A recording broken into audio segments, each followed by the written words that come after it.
Hello bachon, let's read the question. So the question says boric acid is a weak Lewis acid when it is dissolved in water the aqueous solution contains iron. यानी इस question में हमें ये बताना है कि boric acid जो होता है हमारा वो एक लुइस एसिड होता है, पर जब उसे हम पानी में डिजोल्व करते हैं तो एक्वस सोल्यूशन में कौन कौन से आयन्स होते हैं ये बताना है हमको। तो अब देखते हैं। सबसे पहले तो हम इस क्वेश्चन का की कॉन्सेप्ट देख लेते हैं। तो इस क्वेश्चन का की कॉन्सेप्ट हो जाएगा हमारा हाइड्रेशन ऑफ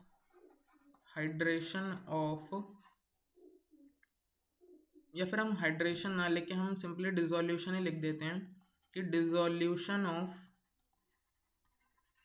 बोरिक एसिड यानी H3BO3 इन वाटर। ठीक है, आओ देखते हैं। तो जब हमारा रिएक्शन होता है, जो हमारा H3BO3 है ये हमारा बोरिक एसिड है। इसे हम कैसे लिख सकते हैं? इसे हम ऐसे भी लिख सकते हैं, ऐसे लिख सकते हैं हम इसे BOH होल थ्राइस करके। ठीक, तो ये हमारा एक लुइस एसिड है। It is a weak Lewis acid क्योंकि इसका हमारा ऑक्टेट पूरा नहीं है। एज इसका ऑक्टेट पूरा नहीं है, as it's octet is not या फिर इजंट कंप्लीट। इसका ऑक्टेट हमारा कंप्लीट नहीं है। तो इसको ऑक्टेट करने के लिए क्या करना पड़ेगा? जब ये पानी के साथ रिएक्ट करेगा यानी डिसोल्यूशन होगा जब हमारे बोरिक एसिड का, तो यहाँ पर ऐसा होगा कि ये रिएक्ट करेगा हमारे वाटर से। ये वाटर से रिएक्ट किया, हम वाटर को HOH करके लिख लेते हैं, हमारे हाइड्रोजन और OH को अलग लिखते हुए। तो यहाँ पर हमारा जो बनेगा वो बनेगा कि जो हमारा ये देखो ये है, ये लुइस एसिड है। It is a Lewis acid. तो लुइस एसिड का काम क्या होता है? लुइस एसिड का काम होता है हमारा कि अपना ऑक्टेट पूरा करे कैसे भी करके।